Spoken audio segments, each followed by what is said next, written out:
بیایید ما و شما چنان بنده شویم، چنان اطاعت کننده به سوی پروردگار شویم که فقط یک ماه رمضان در عبادت ما و شما انجام نیابد. باید چنان عبادت کنیم که تا که در نزد پروردگار ما و شما خوب پذیرفته شود.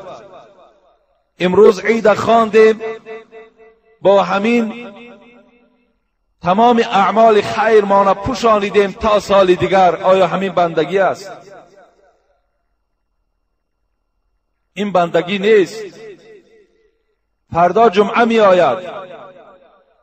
خداوند در قرآن مخصوص سوره جمعه دارد: یا ایها الذین آمنوا اذا نودی للصلاة من یوم الجمعه فاسعوا الى ذکر الله و ذروا البیع ذلکم خیر لکم ان کنتم تعلمون.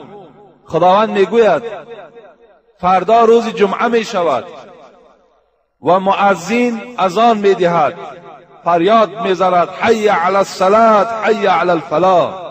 بیایید به سوی نماز جمعه. салом дӯстон, бисёри шумо аз простатит тағмисӣ мекашиде. марҳамат бародаро, ба шумо тавсия метавонам полноценный курс лечения барои простатит. иншаллоҳ ки ҳам мардонага баход мекунад, ҳамчунин желаниям хобагия хуб мекунад, ҳам барои гурда, меъда, қади рӯдуҳо беҳад эффективный. трилибус масин, 2 дона равғани хилба, 1 та қисал ҳинди, 2 пачка фиту свеча. غیر از این شرکت شفافارما برای شما هجامه بپوز را پیشنهاد می‌نماید. کسانی که در شهر مسکو قرار دارد هم رفته هجامه کنند، هم داروهای خود را دسترس نماید. مرحمت. سلام علیکم رحمت الله و برکاته. همه کسی نازه سوزین. اینا ما از سرحد قزاقستان گشتیم. اینا بچه‌ها چخیر رفته اومدگی خودشون ای آواز خودشون بشنوین. اینا سلام علیکم بچه‌ها. اینا شکر خدای رفتیم اومدیم. اینا میز داکمنت هم یه ماشین قطعی رفته اومدگی. همین ماشین خودش میگذرونه، با خودش عبرت نمیگیرن، میبیاین. تلفن‌ها پراویر کنه میکنن، یگم چه پراویر کنه میکنن. تنج رفتیم اومدیم.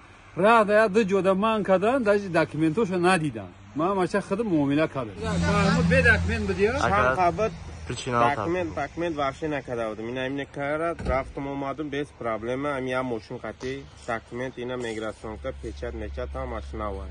فاسعوا الی ذکر الله. خداوند میگوید شما باید که سعی کنین، کوشش کنین، کارهاتون جمع کنین و به نماز جمعه حاضر شوین. ذالکم خیر لکم ان کنتم تعلمون. اگر شما گویین که ما اهل خرد هستیم، ما اهل مدنیت هستیم، ما اهل فرهنگ هستیم، ما فهمیش داریم، ما بنده پروردگار هستیم، ما با عقل هستیم، خداوند میگوید که در این ساعت جمعه باید همه شما در نماز جمعه باشین. این برای شما فایده آور است، این برای شما بهبودی میارد، این برای شما عزت است، هم در دنیا هم در آخرت.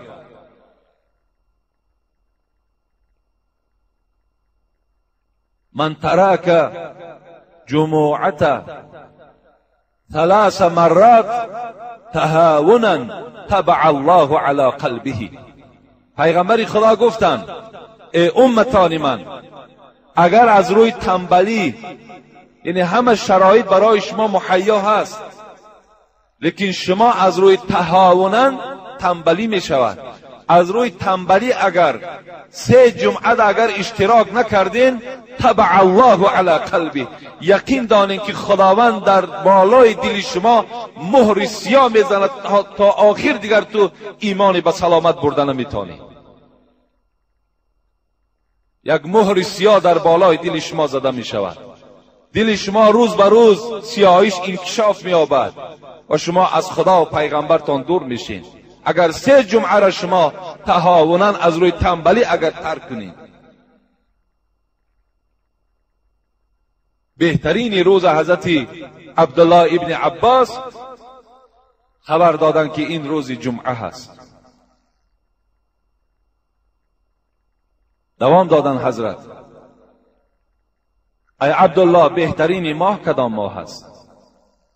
حضرت گفتن بهترین ماه رمضان است. این ماهی که الحمدلله از ما و شما سپری شد و ما و شما او را احترام کردیم، روزه داشتیم. حضرت عبدالله گفتن بهترین ماه رمضان است. برای چی؟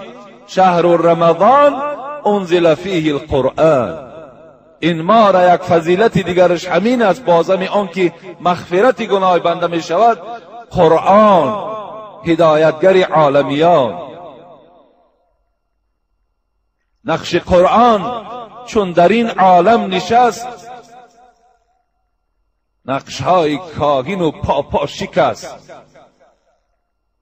راست گویم آنچه در دل مضمر است، این کتاب نیز چیزی دیگر است. این چیزی دیگر در همین ماه مبارک رمضان از لوح المحفوظ به آسمان دنیا آمد. حضرت عبدالله را گفتند ما خیر الاعمال، بهترین عمل کدام عمل است؟ حضرت عبدالله چی گفتند؟ گفتند الصلاة لوقتها، نماز در وقت خودش خواندن این بهترین عمل است. حضرت عبدالله هر سخنی میگفتند از روی حدیث های پیغمبر خدا میگفتند، از روی آیه های قرآن میگفتند. عبدالله ابن مسعود میگوید قلت یا رسول الله، ای پیغمبر خدا، بهترین عمل کدام عمل است؟ حبیب خدا چی گفتند؟ الصلاة لوقتها، بهترین عمل شما ای بندگان خدا نماز در وقتش خواندن، این بهترین عمل است.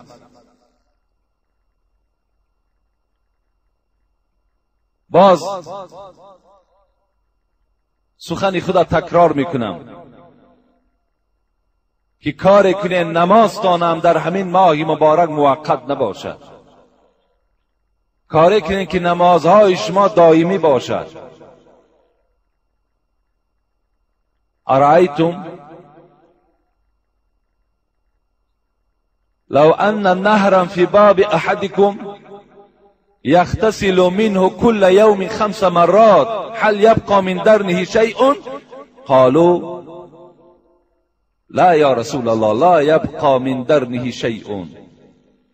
قال فكذلك مثل صلوات الخمس يمحون الله تعالى بهن الخطايا، يمحو الله بهن الخطايا. پیغمبر خدا گفت ای امتان من، تصور کنین که در نزد خاندان شما یک دریای هست. اگر شما در یک روز در همون دریا 5 بار اگر غسل کنید، 5 بار اگر آبازی کنید، هل یبقى من درنه شیء؟ آیا در وجود شما یگان چرک باقی میماند؟ گفتن نه یا رسول الله، 5 بار اگر غسل کنیم از کجا دیگر چرک باقی میماند؟ رسول اکرم گفتن که مثال 5 وقت نماز مثال 5 بار آبازی کردن در دریاست. 5 باره که شما نماز میخوانین از گناه چیزی در وجود شما باقی نمیماند.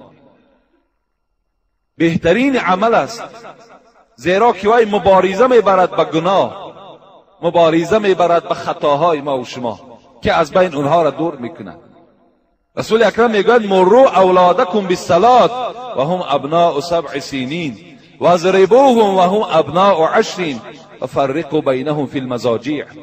ای امتان من، فرزندهاتان امر به نماز کنید تا که فرزندهای شما نمازخوان باشند.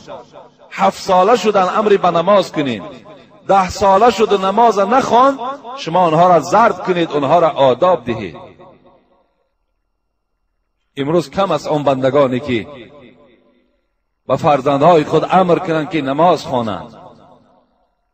امروز امتان پیغمبر چنان رحم دل شدند که دلش می سوزد که فرزندش بیدار کند و نماز خواند. فکر میکند این رحم دلی است، این سخت دلی است. این رحم دلی نیست. اگر تو رحم می داشتی، اگر تو انصاف می داشتی، او فرزند چکار میکردی؟ دلالتی بر نماز میکردی که فردا این فرزند برای تو دامنگیر نمیشد، برای تو قدر تو را پس در نزد خدا و پیغمبر نمیکرد. تو باید در دنیا این فرزند دلالتی بر نماز میکردی.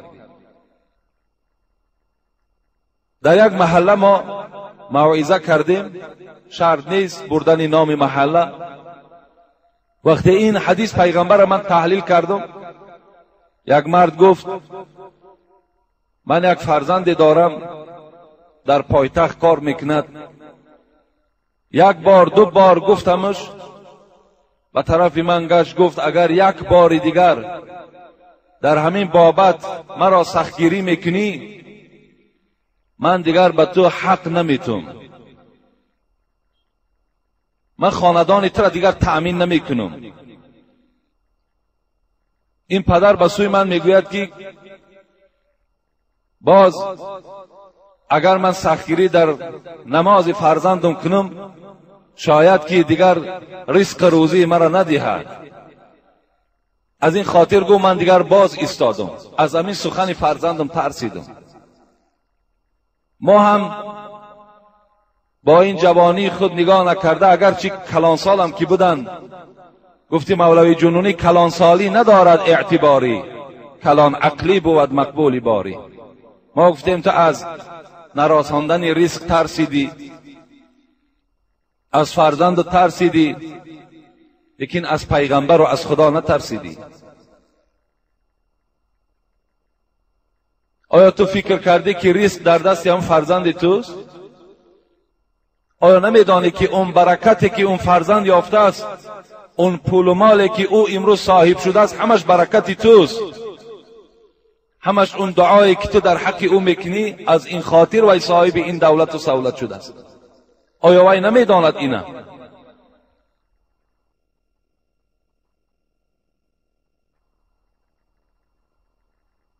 افسوس که امروز این گونه کلانسالها هم وجود دارند که همون فرزندهایی که اونها را تأمین میکند، اونها را دلاوری نمیشوند که دلالتی بر نماز کنند. میترسند که دیگر مرا حق نمیدهد، میترسد دیگر مرا لباس نمیکند، میترسد که دیگر من تمام محروم میشوم، دیگر هیچ چیز برای من نمیرسد. افسوس که ما و شما نمیدانیم که رزق رسان پروردگار است. مثل این پدر یک بی‌غیرت دیگر وجود داشته است که مولوی رومی را خدا رحمت کند در مثنویش میارد، میگوید یکی طفل دندان برآورده بود، پدر سر به فکرت فرو برده بود. یک پدر آمد نگاه کرد به سوی گهواره‌ای که بچه او خوابیده است، نگاه کرد که این فرزندش الکی دندان برآورده است. یکی طفل دندان برآورده بود، پدر سر به فکرت فرو برده بود. کی نان و آب از کجا آرمش، مروت نباشد که بگذارمش. میگوید در دلش در حال یک خطرات شیطان گذشت، یک وسواس شیطان در دل او گذشت که این فرزند من تا امروز دندان نداشت، از پیستان مادر شیر میخورد، امروز این دندان برآورد، این نان میگوید من نان از کجا می آورده باشم. فکر کرد این بی‌غیرت که همه نان در دست خود همین است. یرزق من یشاء، خدا میگوید من رزق میدهم هر کسی را که میخواهم. حیرت بمان فکری شد، چو گفت این سخن نزد جفت، نگر زن او را چو مستانه گفت. میگوید در حال این مرد بی غیرت نزد زنش رفت و این شکایت کرد که میدانی که فرزند من دندان برآورد، این نان میگوید. زن چی گفت؟ مخور حول ابلیس تا جان دهد. این مرد گفت تا امروز من فکر کردم تو مردک هستی، تا امروز من فکر کردم تو عقیده اسلامی داری، تا امروز من بالای جای نماز تو را میدیدم، فکر کردم تو همه را از خدا میدانی. من نمیدانستم که تو تا این اندازت بی غیرت بودی. من نمیدانستم تا این اندازه تو از زندم ضعیف بودی. من نمیدانستم که تو تا دیروز مسلمان بودی، امروز گشتی و باز عقیده اسلامی گم شد. من ندانستم که یک ماه روزه گرفتی و ترک کردی نمازات تا سال دیگر، مثل بعضی مسلمان های ما و شما. من حیرت نماندم تو اینقدر مردی دلیر بودی، چی شد؟ مرد حیرت نماند که این زن یگان سیر را میداند. این سیر چی سیر بود؟ زن به او چی جواب گفت؟ مخور حول ابلیس تا جان دهد. ای مرد گفت تو از شیطان و وسواسهاش بیدرک هستی. این وسواسهایی که در وجود شما پیدا میکند این همش کار شیطان است. انه لکم عدو مبین. خدا ما را امر کرد و در قرآن خبر مان داد و به ما آشنا کرد که احتیاط چین که شیطان دشمن آشکارای شماست. این وسواسی که در وجود تو پیدا شد این وسواس شیطانی است. مخور حول ابلیس تا جان دهد. زن گفت همان که دندان دهد همان نان دهد. آن ذاتی که گفت دندان ای را برآورد، همان ذات گفت این طفل فراموش نمیکنه. همان ذاتی که ای را به وایه رسانید، همان ذات چیکار بکند؟ باز از پی رزقش است.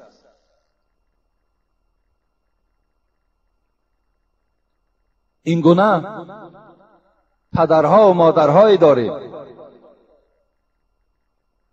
که با واسطه یک چند مبلغی، با واسطه یک راحت چند روزه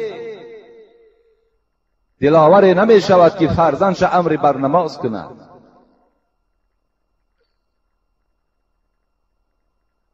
این سه سوال حضرت عبدالله ابن عباس جواب گفتند.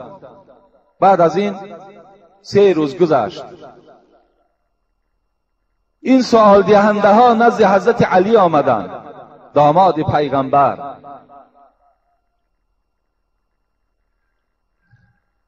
گفتند ای علی، ما از عبدالله ابن عباس این 3 سوال را کردیم، به ما 3 جواب گفت و جواب پیش حضرت علی پیشنهاد کردند. حضرت علی چی گفتند؟ گفتند این جوابی که عبدالله گفت اگر تمام مشرق و مغرب عالمهاش دور بگردین مثل عبدالله ابن عباس جواب گفتن میتونند. رنگ ملاهای ما و شما نبودن. ما یک فتوا را گپ میزنیم، پیش یک ملای دیگه میبرن میگن نادرست است فتوای او. این خیال است میگن اصلش این است. حالا که ما فتوای گپ میزنیم هر کدامش آیت از حدیث است. حضرت علی گفتن لیکن من هم جواب میگویم. اگرچه عبدالله ابن عباس گفتن لیکن من هم 3 جواب میگویم. حضرت گفتن بهترین روز آن روز هست که اگر خداوند عبادتهای تو را قبول کند. حضرت عبدالله گفتن بهترین روز جمعه هست. حق گفتند. که حضرت علی که دانشمند بودند، علمشان بیشتر بود، فضلشان از عبدالله ابن عباس بالاتر بود. حضرت گفتند که من میگویم که بهترین روز همان روزی هست که اگر عبادتهای شما را خدا قبول کند. چی جوابی خوبه حضرت علی رام جواب دادن. البته همان عملی که از ریا خالی باشد خدا وی قبول میکند. اگر عملی که فقط برای داناندن باشد، برای فهماندن باشد، برای نشان دادن باشد، این عملها در نزد پروردگار ما و شما قبول نمی شود. انس ابن مالک یک حدیث روایت میکند، میگوید باری با پیغمبر خدا نشسته بودیم که یک مرد وارد مسجد میشد. رسول اکرم گفتند الحال کسی که در مسجد در آید من بر همه شما خبر میدهم که وی اهل جنت است. و جنتی هست. همه صحابه ها میگه چشم ها به سوی در مسجد کی می در آمده باشد. نگاه کردن یک مرد در آمد و ایستاد، نماز خواند و برآمده رفت. باز فردا رسول اکرم گفت الحال شخصی می در آید که من بشارت می دهم او را با جنت و اهل جنت است. صحابه میگن نگاه کردیم باز همون مرد در آمد.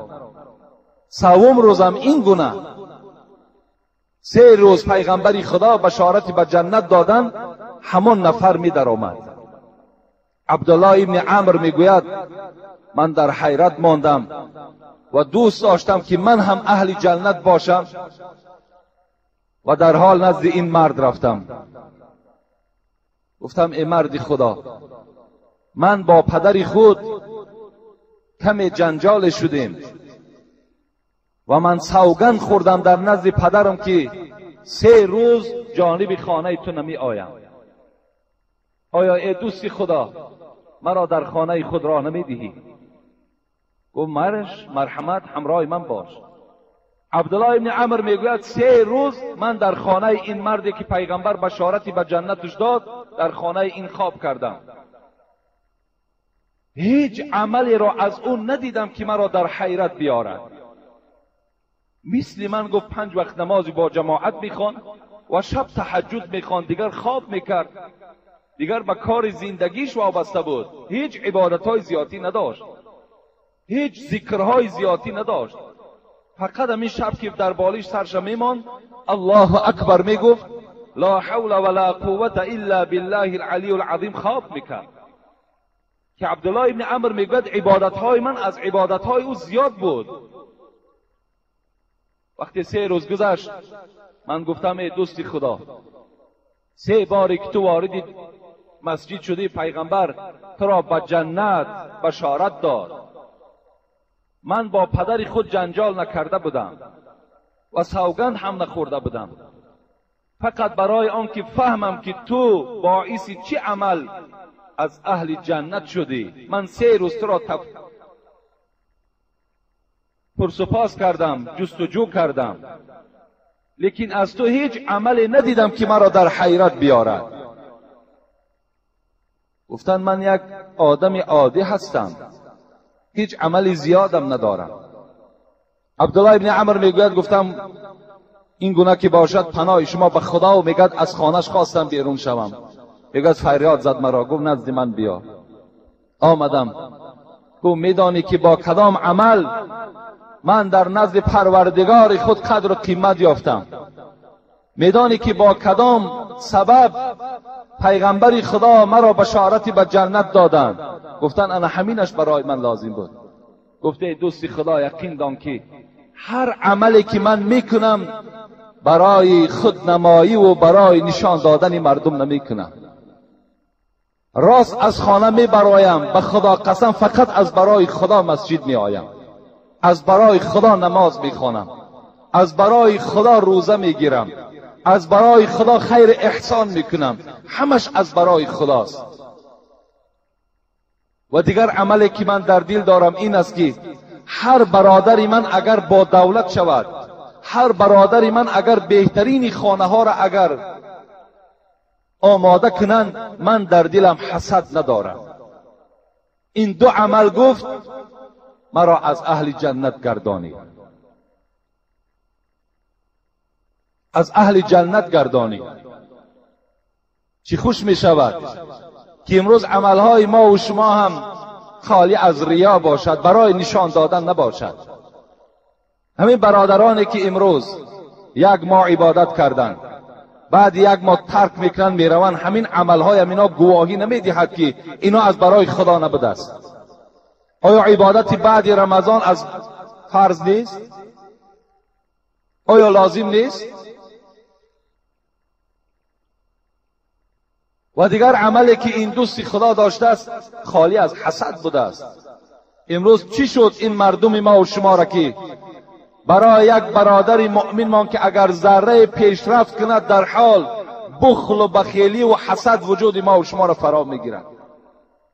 اگر همین تا عادی کرده با زبان خود ما گویم تلخ کف میشویم، که یک همسایه ما بهبودی پیدا شد، در خاندان یک همسایه ما یک فرزند متخصصی خوب پیدا شد، یا یک برادر همسایه ما صاحب یک ماشین خوب شد، یا این همسایه ما یک خانه بهترین انداخت، ما و شما باور کنین دیگرگون میشیم.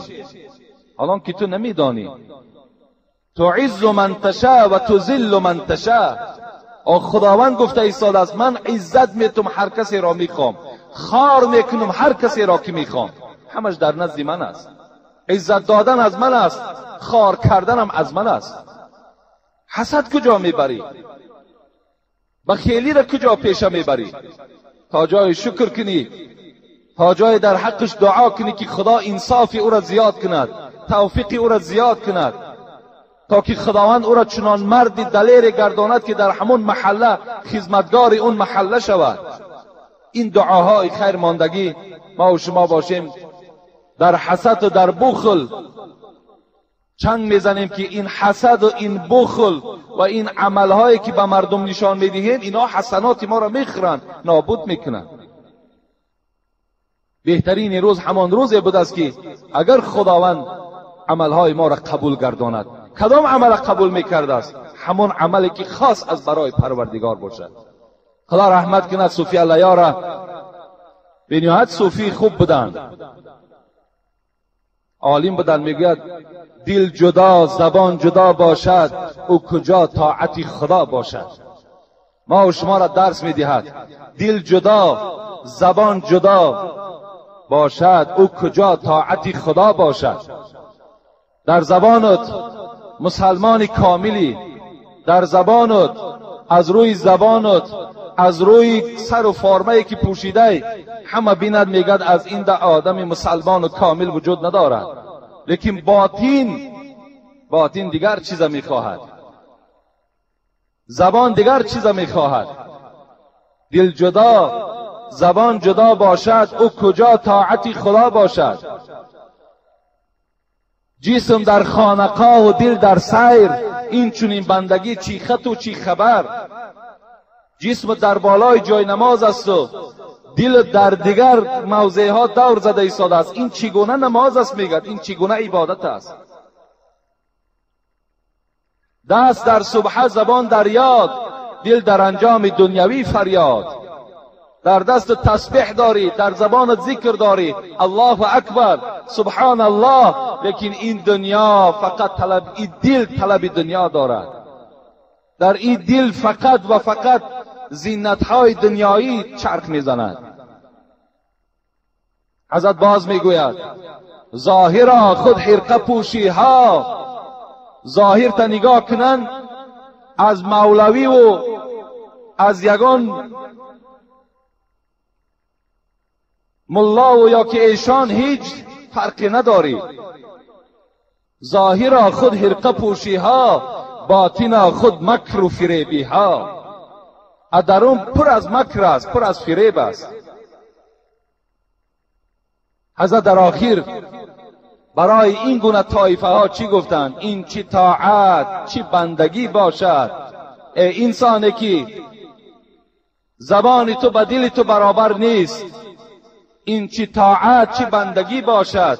مردنت به که زندگی باشد. مردن بهتر گفتند از این زندگی که، از این رفته که، از این نیت که تو در دل داری.